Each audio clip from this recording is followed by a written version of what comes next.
Bonjour chers futurs bacheliers. Nous allons voir aujourd'hui les rapports entre individus et société avec M. Diop. Nous allons voir si est-ce que l'homme est-il exactement le produit de sa société ou bien le produit de ce qu'il a lui-même décidé de faire de lui. À côté, nous allons voir la liberté. Nous allons parler de la liberté absolue. Nous allons voir si est-ce que cette forme de liberté est-elle bonne pour l'homme? Est-elle une vraie liberté? Est-ce que l'homme doit faire tout ce qu'il veut? Ou vraiment est-ce qu'il doit respecter les règles, obéir aux lois pour devenir plus libre? Se demander si l'homme est-il ce que la société fait de lui? C'est une question avec laquelle on peut répondre par oui et par non. D'abord oui, parce que l'individu est pour l'essentiel ce que la société fait de lui. Ses manières de penser, ses manières de sentir, ses manières d'agir, ses goûts esthétiques, ses orientations morales lui viennent de la société. C'est ainsi qu'Auguste Comte disait « Tout en nous appartient à la société, car tout nous provient d'elle. » Fin de citation. Donc, on peut dire que l'individu est le produit de sa société, dans la mesure où il hérite un environnement culturel qu'il n'a pas fabriqué, où il a été pétri dans le moule, dans un schéma éducationnel qu'il n'a pas créé lui-même. La langue que l'individu parle lui vient de la société. Les habitudes vestimentaires de l'individu viennent de la société. Mais cependant, on peut répondre par non, parce que tout simplement, il faut se rappeler que l'homme n'est pas seulement ce que la société a fait de lui, mais s'y ajoute ce qu'il fait de ce que la société a fait de lui. Parce qu'il y a une bonne marge de liberté laissée à l'individu, faisant qu'aucun d'entre nous n'est exactement la réalisation du projet éducationnel de ses parents. Vous, comme moi, il n'y a personne qui peut affirmer qu'il est exactement ce que ses parents ont voulu qu'il fût.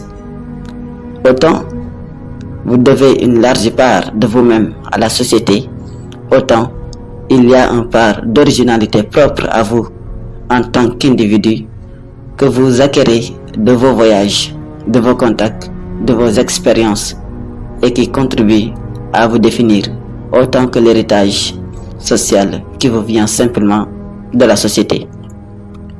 Donc il faut dire qu'à côté du fait que l'individu se définit par la société, à côté de ce que nous héritons de la société, de ce que la société installe et qui détermine notre personnalité, il y a une part d'originalité qui nous vient de nous-mêmes, de nos expériences singulières, de nos voyages, de nos expériences en tant qu'individu et qui est autant important que ce qui nous vient de la société. D'une part, on peut dire que l'individu est ce qu'il décide d'être lui-même, pour reprendre les propos de Sartre. D'autre part, toujours comme Sartre, on peut dire que l'individu ne peut se définir que par sa propre relation qu'il entretient avec la société. L'individu ne peut pas se définir par sa propre singularité.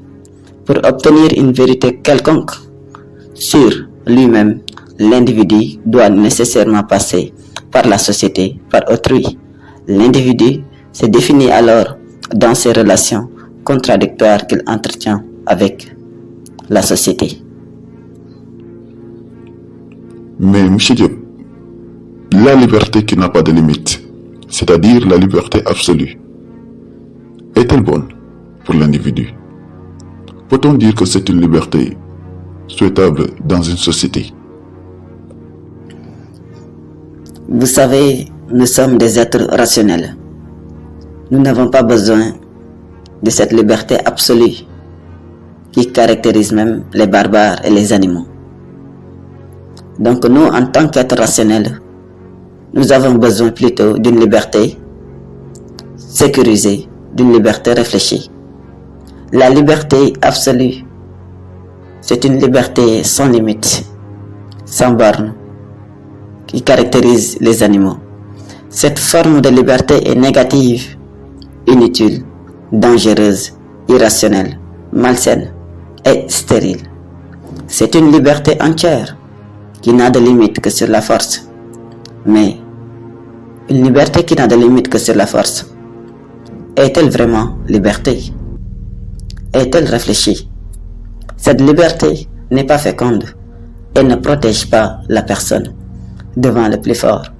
Car rappelez-vous, dans la société, il y aura toujours quelqu'un de plus fort que le plus fort. Le plus fort n'est pas assez fort pour être toujours le plus fort, le maître. Donc, ce que vous devez comprendre, si au nom de la liberté absolue, vous faites ce que vous voulez, vous faites ce qui vous plaît, sachez qu'aussi, vous allez en même temps subir ce que veulent les autres, plus fort que vous. Il y aurait ce qu'on appelle un choc des libertés. C'est d'ailleurs ce choc des libertés-là qui a entraîné la guerre de tous contre tous à l'état de nature, où chaque homme était devenu un loup pour l'homme, où les hommes se comportaient comme des animaux, des barbares, parce que tout simplement, ils n'étaient plus humains, humanisés à travers une liberté réfléchie, calibrée, normée, organisée, limitée et bornée. Une liberté doit être contrôlée par les normes, par des règles, par des codes de conduite. Les lois fondées sur l'intérêt de tous doivent être des lois qui sont censées contrôler, organiser notre liberté. La vraie liberté rime avec la responsabilité. Un homme qui est vraiment libre, c'est un homme qui est responsable, c'est-à-dire qui connaît ce qui est bien et ce qui est mal et choisit de faire ce qui est bien, qui connaît ce qui est juste, ce qui est injuste et choisit de faire ce qui est juste, qui est conscient de ce qui est beau et de ce qui est moche et il choisit de faire ce qui est beau, c'est-à-dire la beauté de l'action, la beauté morale. Quelqu'un qui est conscient du vrai et du faux et qui choisit de marcher dans le vrai. C'est ça la liberté. La vraie liberté rime avec la responsabilité. Faire ce que l'on veut, où on le veut, quand on le veut et comme on le veut. C'est une définition très négative de la liberté, qui est même d'ailleurs synonyme de libertinage et susceptible d'engendrer des actes liberticides. Une liberté doit être contrôlée par la loi. Montesquieu même l'a fort bien montré lorsqu'il disait que la liberté est le droit de faire ce que les lois permettent. Blaise Pascal nous apprend même que l'obéissance est raisonnable, pourvu qu'elle soit fondée sur la bonne raison, la droite justice. Et Rousseau conclut: l'obéissance aux lois qu'on s'est prescrites à soi-même est liberté. Donc obéir, c'est synonyme de liberté.